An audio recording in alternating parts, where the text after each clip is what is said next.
So you can name it, and if you're feeling extra ambitious, you can design it using twist ties.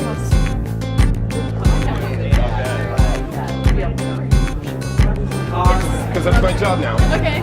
Yes. And all the information.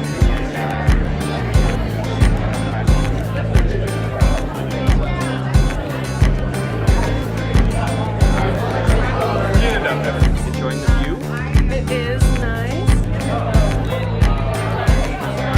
We have music. We have so many things in Columbus.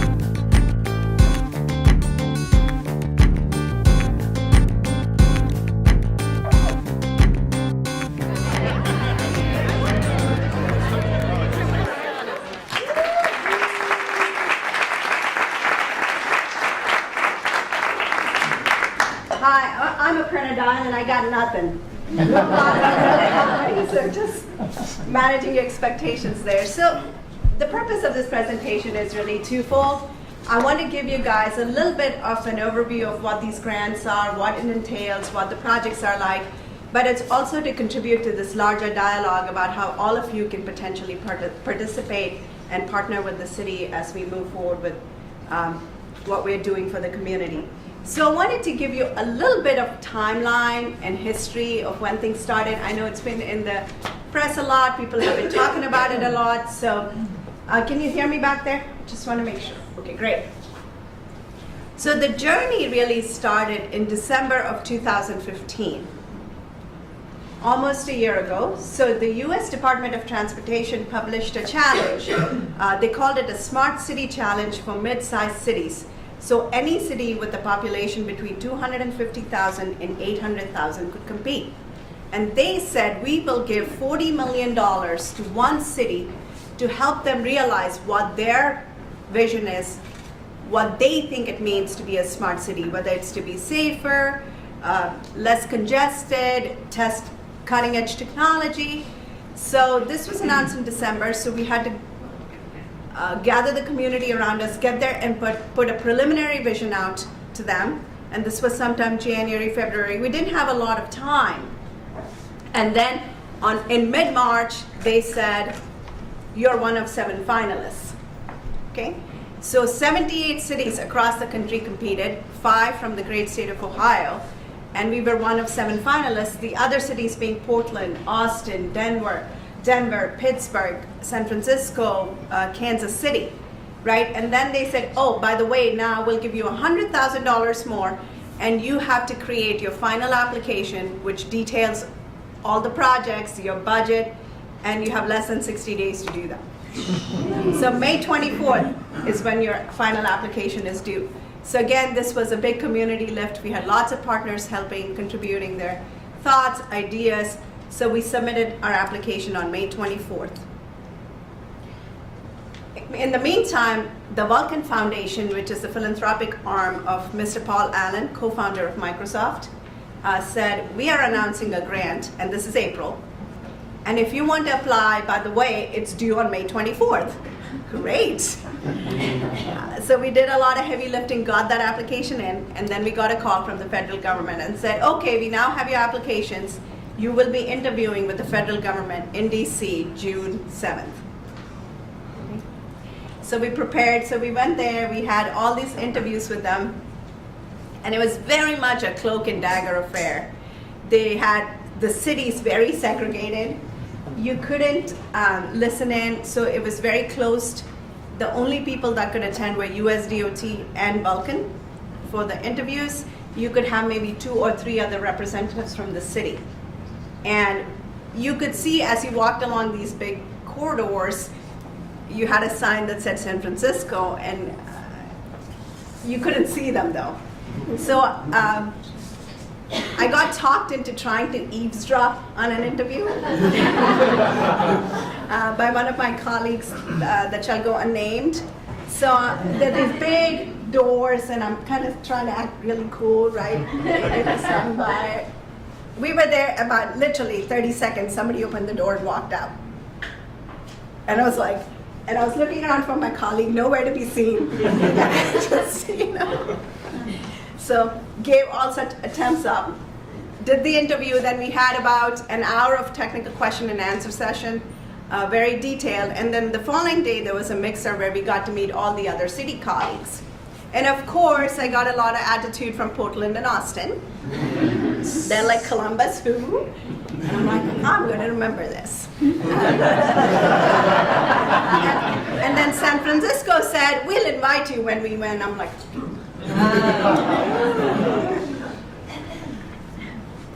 so needless to say, we didn't win. We won one. We won both grants, and we had a great celebration in the Linden area, in our Linden Community Center, June 23rd, right?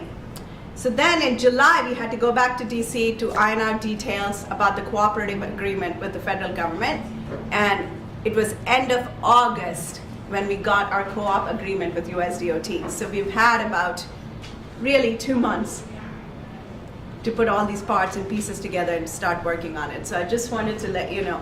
And we are currently in the process. We had a small temporary grant from Vulcan that we received end of September to get some of our final planning done. And the Vulcan co-op agreement, all the documents are due next week on Wednesday. So that's where we are. Hopefully we have a cooperative agreement with Vulcan by the end of the year. So what was the vision that we articulated to the federal government? We said we really want to be the epicenter for the research, development, and implementation of intelligent transportation systems technology here. You know, as San Francisco is synonymous with IT, that's what we want to be, right? People view us as the flyover state from both coasts. So maybe I have a slight chip on my shoulder because every time I say Columbus, I have to say Columbus, Ohio. We want to be, if I say Columbus, they have to know it's not next to Chicago, it's Columbus and where it is, right? But the idea for us was not to deploy technology for technology's sake, but to think about how technology can be used to solve problems. So we set 5 major goals. We said we want better access to jobs for our citizens, so improving transit opportunities at major job centers. We want to connect our citizens and our visitors to better, affordable, reliable means of transportation. We want to compete globally through smart logistics. And by the way, we want to do all this in a way that mitigates climate change, right? So to the extent that we had these goals, we said these are the 4 enabling technologies. The first one is what we call a connected transportation network. What does that mean? It means that you have widgets in cars, buses, you know, other vehicles, and on the side of the road, on traffic signals, so they can communicate to each other, right? So it's a source of all the data. With me so far, so if you have questions, you don't have to wait till the end. Feel free to interrupt. I have slides. If I don't get through them, I don't care. No. I'm much more interested in having a conversation. So the next stuff is, if you have all this data, it has to sit somewhere, correct? That's our platform we call the Integrated Data Exchange. So it'll have data, not only what we generate from the project, but from other traditional transportation sources like ODOT's database, the city's traffic management center data. We'll have data from non-traditional sources like the Mid-Ohio Food Bank, because we want to know when people make their trips to the food bank to get food. Maybe we have to change our bus route or hold stops longer because they're carrying a lot of stuff. So all of this data has to sit somewhere, and then what do we need to do with the data? We have to review it, analyze it to make smart choices that help enhance the ladders of opportunity for our citizens, whether it's opening up access to jobs, to better sources of healthcare, to food, to banks, and obviously doing it all by decarbonizing our grid and putting electric vehicles on the ground to mitigate change, climate change.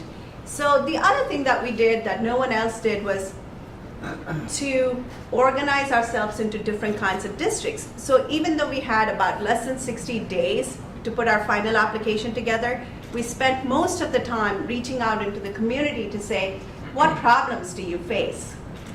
And how can then we use technology to solve that problem? And what we realized that each district type had problems unique to its type, but similar to, these were sort of universal to similar districts across the country. Does that make sense? So the residential district that we chose is Linden, our downtown is downtown, the commercial district is Easton, and the logistics district is Rickenbacker. So the idea is that every mid-sized city, even larger cities, will have a community with socioeconomic challenges like Linden.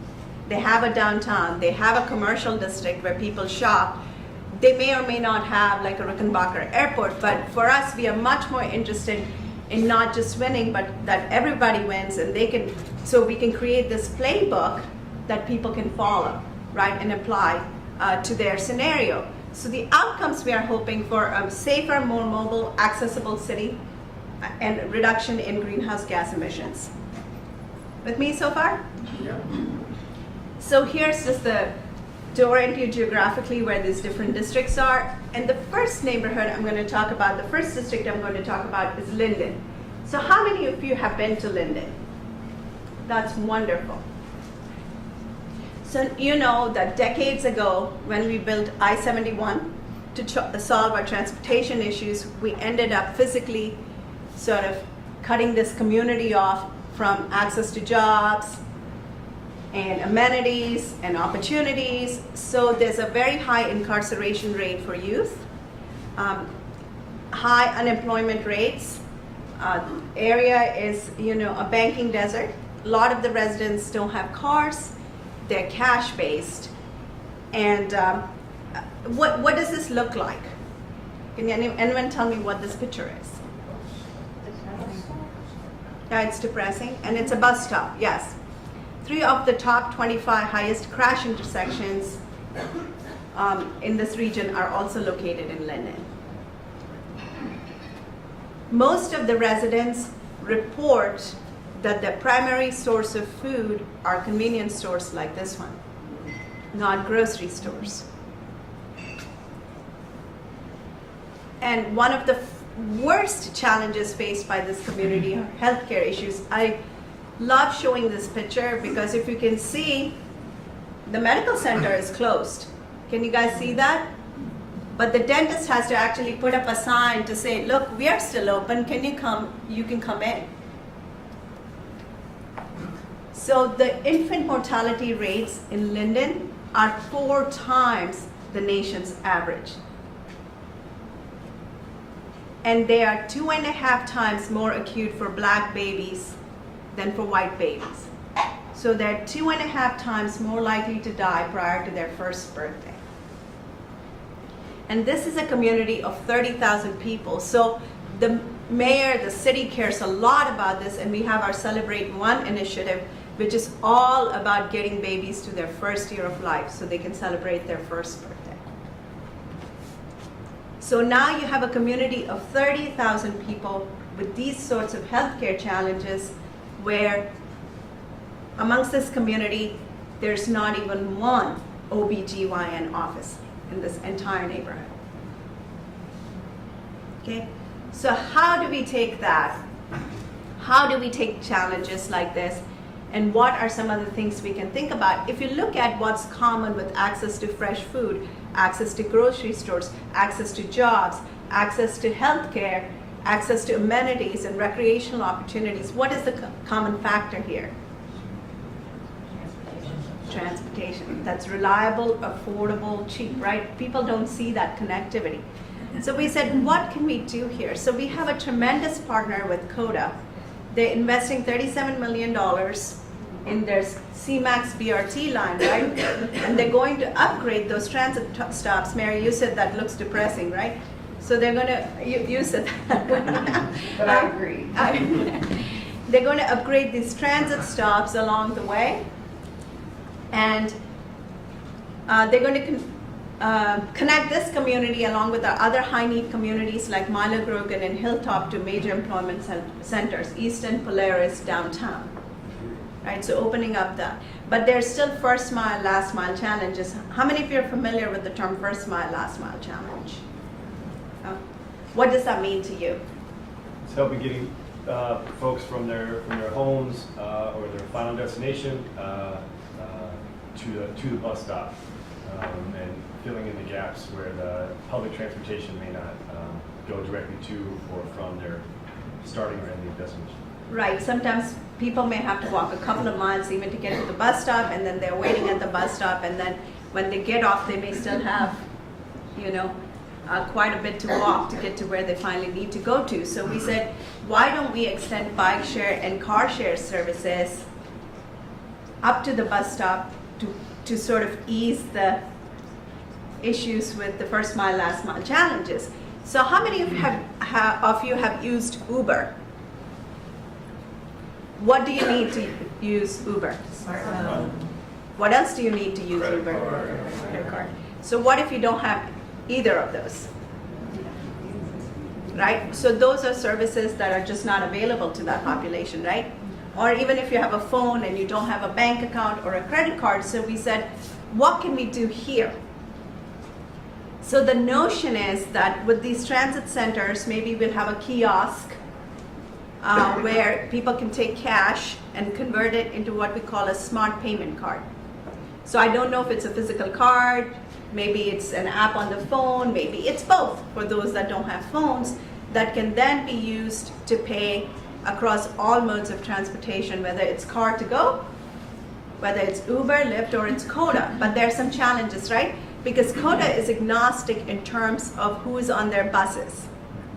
You can be anonymous and ride the Coda bus, but car to go maybe, or Uber maybe wants to know who's in their cars, right?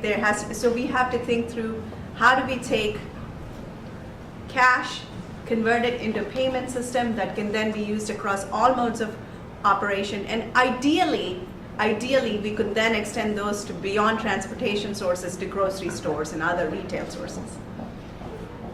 So the other idea we have that we want to execute, and it's a project, is to take, say we have a smart pass number, right, assigned to you, Mark, or maybe you, and whoever else has it. And a pregnant mother calls a doctor's office to say, I want to make a healthcare appointment, and the receptionist says, what's your smart pass number? Would you like help in creating a transportation option for you, or making arrangements for you to get here? If she says yes, they arrange for a car to go pick the mom up, and somehow, or she's taking the bus, she doesn't complete her journey because some emergency came up at home, or she fell sick, whatever the reason might be.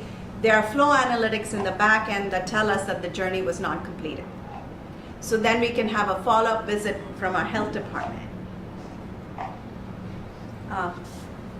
to help, with prenatal care and all that sort of thing, to reduce the infant mortality rate.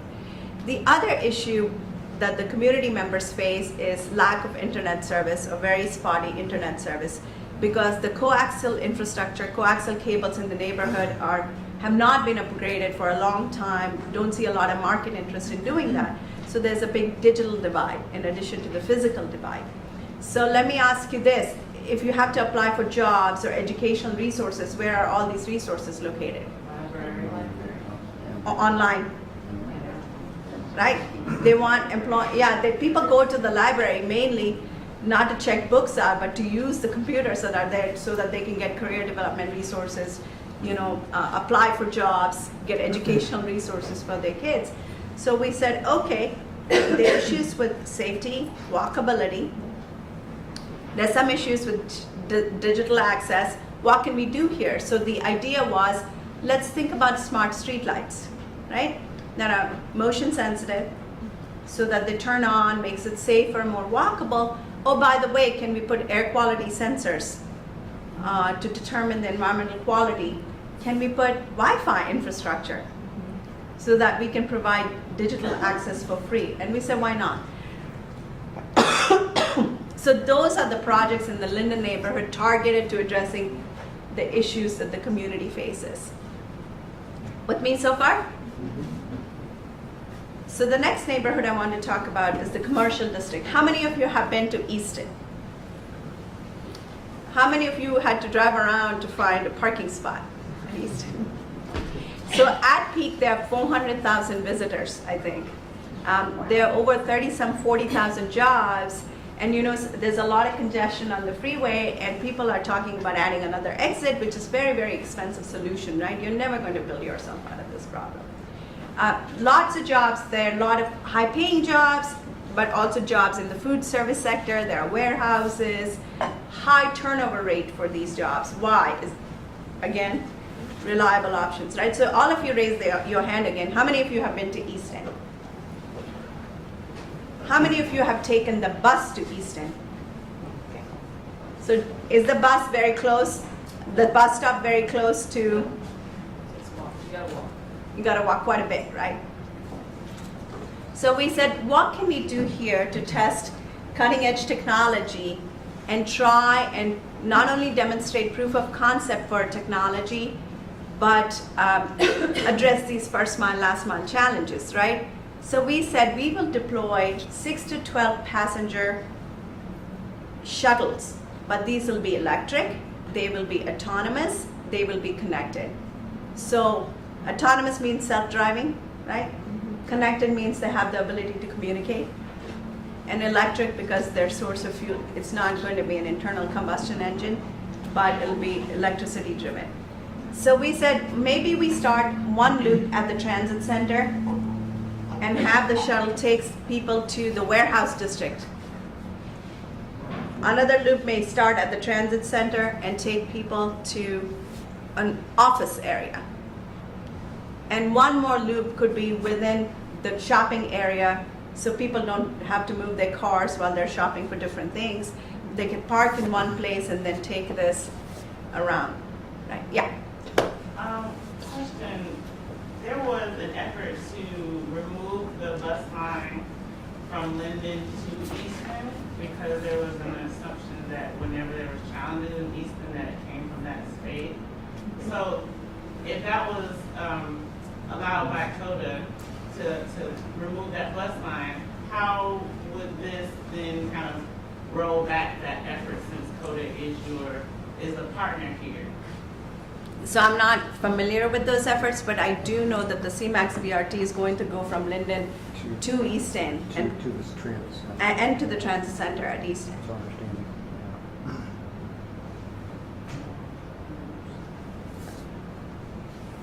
But we can certainly look into that and follow up with CODA.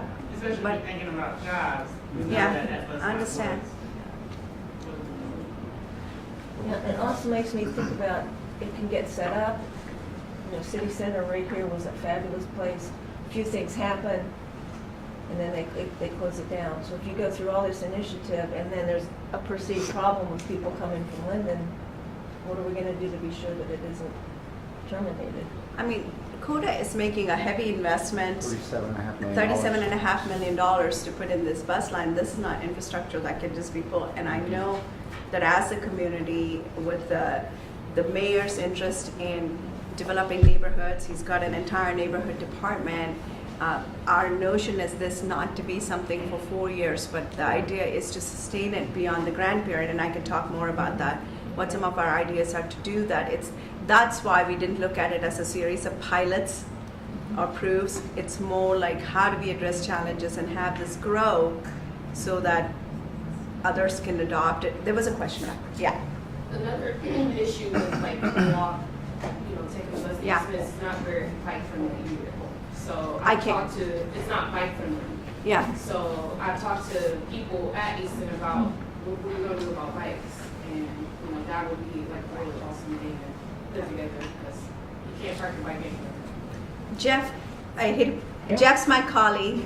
He's our director of communications. He's far more familiar with our Connect Columbus Connect Columbus, yes. plan. Yes. Can you talk about that a little bit? Sorry. Good morning, everyone. Jeff Ortega, Department of Public Service. As Aparna mentioned, there was also an effort called Connect Columbus, which had public meetings day before yesterday and yesterday, that's talking about updating the entire thoroughfare plan for the city of Columbus, roadways, things of this sort. A part of that is how to best integrate and to provide for other facilities other than facilities that address cars, such as bikeways, such as sidewalks, things of this sort. You can view more information about Connect Columbus on the Department of Public Services website. I would encourage you to do so. As I mentioned, there was 3 public meetings held, 2 yesterday and 1 the day before, intended to seek additional community input about this. And the plans are to have final recommendations kind of come out in early part of 2017, first quarter 2017. Parts of that have to be approved by the City Council, so we'll see more public engagement at that time. But I'm encouraging you to follow up on our website. Thank you. So it's more of a complete streets thought process, not just how to make vehicle traffic more effective, but bikeways, car share services, walkability. So take a look at that. But I will tell you this, we have worked very hard with USDOT. This agreement is what we call a cooperative agreement. It's not a contract. They are typically used to giving a grant and saying, you go do this and give us reports. They are hand in hand together with us, and we have something we call an innovation clause that will help us in some ways deviate from what we put in our application. So what I mean by that is, if I said I'm going to put street lights along, say, I'm making this up, right, the Hudson Avenue corridor, and we go back to the community, which we are going to do because I want to get that validation. These are indeed your problems and these are appropriate solutions. And the community says, we are better served, putting street lights in this corridor, that's what we're going to do. So we want to make sure we have that flexibility. So maybe if Easton's not the best spot for the first mile, last mile challenges, maybe there's another. I'm not trying to reinvent everything, but as long as we fulfill the idea and what we're setting out to solve, it's not set in stone that here is the exact loop where we are going to do. So we are in this planning phase. So I got a hand signal that said I'm running out of time already. So the downtown district, what is the biggest frustration for people coming downtown? Parking. So there are 42,000 parking spots, right? For Red, White, and Boom, we have nearly 500,000 people coming here. There are another 4,500 parking spots where metered spots that the city manages. So again, the notion is not to build ourselves out of this problem. The notion is how do we optimize what we have and make it far more effective, right? So the idea is, can we take all this parking information and convert it into real-time information so people are not driving around the block trying to find where to park, and maybe they look at it before they leave, and if parking lots are full, whether it's surface lots or garages, maybe then they should take a car share service or ride the bus or ride their bike, right? It's about optimizing what we have. The other thing that happens is with delivery trucks, right? There's not a lot of loading zone space for these trucks, and so they're circling the block. So if we can we are looking to monitor 10 loading zone areas so we can again give real-time information to these drivers so they know when a loading zone space is vacant so they can come service the building and their client.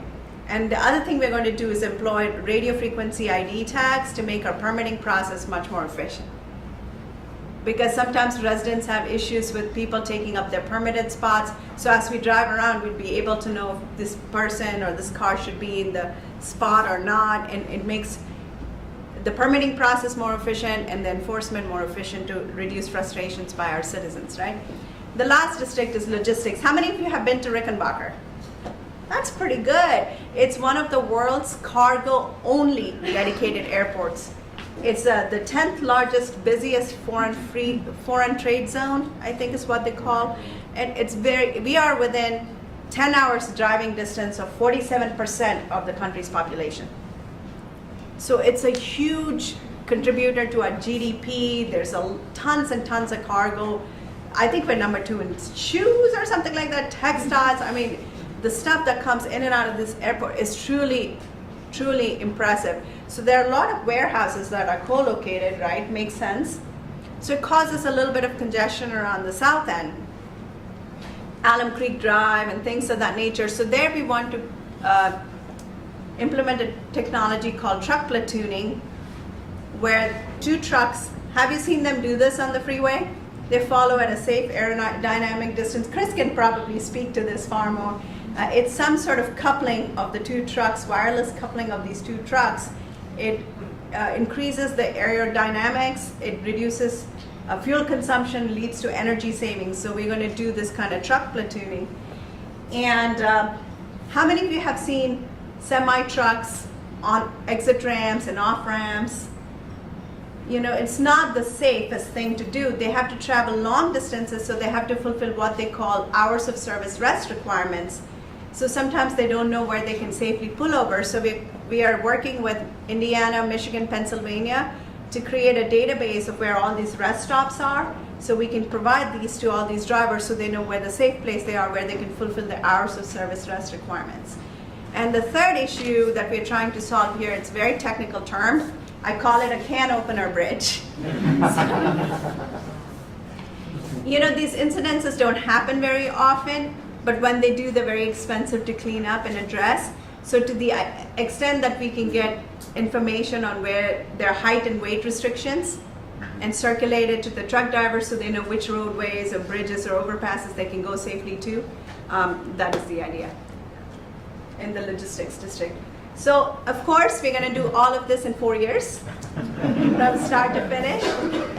We hope to finish deployment by 2019, and we'll spend the last year testing. So currently, we have a very systematic and rigorous planning process that we have to go through, from like systems requirements, concept of operations. We have to be very deliberate about how, before we put technology on the street. I don't know how we're doing on time. Like in couple minutes? Okay. The other grant, if I can explain the whole Vulcan grant in 2 sentences, it is put as many electric vehicles on the ground as soon as possible while cleaning up the grid or decarbonizing the grid. So a lot of the electricity generation now is fossil fuel based. So to the extent that you can add renewable mix to the grid, whether it's wind or solar, that's the notion. So AP is a tremendous partner in this initiative. Again, like I said, it's a big community lift, right? That's how we go from 50 million to 140 million with all our community partners, the Columbus Partnership, everybody contributing financially, intellectually. So AP said it's under PUCO approval. I think they filed or are going to file. They want to put in 1 gigawatt. It's over 900 megawatts of solar and wind at the grid. So fleet electrification, a lot of big companies, smaller companies, city have a lot of fleets. So our aim is to convert about 800 fleet vehicles. This grant is 3 years, by the way, so everything has to be done by 2019. USDOT is 4 years, which is 2020. Yeah, you're shaking your head. I do think I should take before and after pictures. Of yourself? Of myself. Kind of aging me, I think. We have a goal of 800 total fleet vehicles being converted to EVs, electric vehicles, and this is the big thing. This element comes straight out of USDOT, because you can have 1,000 vehicles on the streets. They're all stuck in traffic. 800 of them are EVs. So what? Right? So you have to have bike share services, car share services. You have to have that, complete streets sort of thought process. So this element comes out of the USDOT grant. We are trying to make all those, transit autonomous, multimodal type efforts, and we'll just report to the Vulcan grant on that. So the other thing we're trying to do is a personal consumer market. I think between 2011 and 2013, there were 311 cars, or 2014, 311 electric cars in the city. Our goal is 3,200, so please buy an EV by 2019. And there's a lot that goes into that, right? We have to talk to OEMs to have the diversity of models so people can choose from them. We have to talk to dealers to make sure that they have the space and they want to show these. We have to train their salespeople or have incentives. We need to think about group rebates for people to get cash. So there's a lot that goes into each one of these initiatives, though I'm blitzing by pretty quickly. And of course, there's charging infrastructure. People have range anxiety, so we are looking at implementing charging infrastructure in public places for the fleets, for workplaces, working with employers to make sure that they have charging stations at work and they participate in all these initiatives. And USDOT, I talked about community partners. USDOT brought a lot of partners to the table, and when we say it's partners, they're actually putting skin in the game. They're saying here are 50,000 RFID tags, here are 300 of these mobile eye shield technology. Maybe we'll have to buy 50. We put it on all the CODA buses so they can detect cars and pedestrians in their blind spot and warn the driver to and increase safety.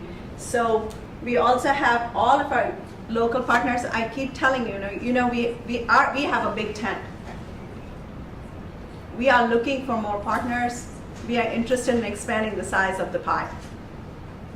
And yeah. Is there any role that all these people that will benefit from all of this smart technology, like the employers, the medical centers, the East and all those, do they play any role in helping develop any of this stuff? Oh yeah, so we are not going to put anything in grocery these stores like Kroger and Walmart and all those kind of people? So one thing I can think about, a quick example, we can't think of every scenario, is we would never put anything at Easton without talking to Easton. Sure. And saying, what data do you have? What, they have that little thing that goes around the shop that people write, do you have good ridership? Who's the profile? So that sort of thought process. When you think about public charging stations, maybe retail areas are a good place because it's a win-win where we can go to them and say, people want to shop here, why don't you let us put 3 charging stations, and it'll encourage people while they charge their card, So for us, it's just not a conversation about what are you bringing to the table. For me, it's also about what do you need? What kind of data do you need from this? How can we help you too? So it's a win-win situation.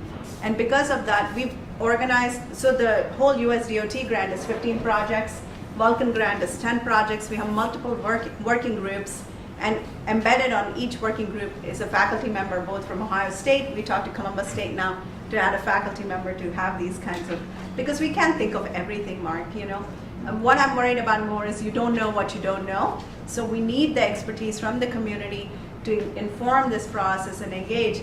And the other new group that we formed is called Culture and Creativity. I'm going to wrap up here. Because we don't want to put these technologies without the appropriate cultural context of the community. We want to get that input, it's not like you put it there and they'll come. It's, it has to be, these structures have to give a sense of place. And I'm an engineer, so this is not my expertise, right? It's not my comfort zone, but I do know how important it is to put these in the sense that it gives people a sense of pride, a sense of location, a sense of, and doing it in the right cultural context. Because if you go into the Short North, you see the arches, you're in the Short North. So how can we use this kind of technology? Maybe these streetlights are wrapped in art, This is all maybe your domain. But that is the notion, is to be as thoughtful as possible before we put things in the ground. And we're always open to a conversation. It's Smart Columbus at columbus.gov. There's a form, there's a comment feed for people to provide comments. So again, like I said, we've been at it really 2.5 months. So have some patience with that as we go through this planning process. Oh, we have that video we can play, but do we have time to play the video? You've been playing it, or should I just wrap up? How about we play it while we're wrapping up? Okay, How's great. that? So, but questions or observations? So I found it really interesting that there's going to be the community aspect of things, but I would be very interested in knowing how the community is going to be involved, because these are, like you said, you cannot put something in without a cultural context, right? So if this is going to be just communities coming together for a public meeting, or if you're going to design with them, because those are 2 different things. Yes. And since it's like a larger project, and there's a second part to the question is how this particular project is going to bring different parts of the community together, because there are so many different areas. You have Green, you have German Village, and then you have Short North. You have so many different districts in Columbus, and a lot of them are pretty segregated. They have their own ways of living. They have different lifestyles in each of these spaces. But if I'm taking a subway in New York, I see people from every single socioeconomic, cultural strata. I see people of all ethnicities. So in that way, you know everybody else. You are in cultural contact with everybody else. Can we bring that in? Because right now, buses are still not considered like really good in Columbus, and I take the bus every day. So I would just be very interested in getting thoughts. Yeah, you want to? Well, yeah, hi, how's everybody doing? I'm actually on the communications committee for Smart Columbus, and I'm a part of the Linden project too. So just to kind of give a little insight of how we're including the community, one of the things we thought about is that like Smart Columbus shouldn't happen to the community, right? It should happen with the community. So we're going to do a series of different events in the community that include bringing in the experts and pairing them with the community and the residents to come up with different innovative ideas, find out what their needs are, and make them more of a collaborative effort so that everyone has a voice in it, and we're really figuring out, use innovation to kind of figure out how to solve those problems. So yeah, we're going to do a lot of things like that. So it's designing with, to some extent, and getting their ideas versus talking at them or saying, here's the idea, or I don't know, it's not just an information gathering type exercise, it's actually working together. And I think we also have to be very sensitive and thoughtful because it's people's time that they're giving. So we have to be very sensitive in terms of how we design these interactions for both of us to get most out of it versus saying, oh, volunteer 3 days of your time. Or, these people work, have families. So we are actually going to spend some time thinking about what that interaction looks like and what that structure looks like in order for it to be very effective and meaningful. So I'm the host. I get to ask. I get to ask the last two questions. So the first is, you got a lot of creative people here in the room. What can this group do? That's a good question. I know. So what I would like you to think about is think about all the information you heard today, contemplate on it, and think about where you feel you can provide the most meaningful input and get back to me. Because I met with somebody, I had a similar presentation at an event, and I said this stuff about cultural context and Dr. Shoshana Miller actually followed up. She's with Ohio State, she's faculty, this is what she does apparently. And we had a meeting and she said, here are things to consider. I'm like, great, maybe we can create a committee. Do you want to serve on it? And that's how. So be careful what you volunteer for, I guess, is the message. And I think just be thoughtful about because I'm sensitive about your time too, and there's a lot of input that we have to process as well. So think through where you can contribute meaningfully and what format. I promise you we'll get back to you and see what. Well, and my final question is, I noticed, looking at your extensive maps, that there wasn't a vaudeville and burlesque district. I know, I said I got nothing. I told you that to begin with. So I think we need to, that needs to be part of it. Thank you, Aparna, very much for this.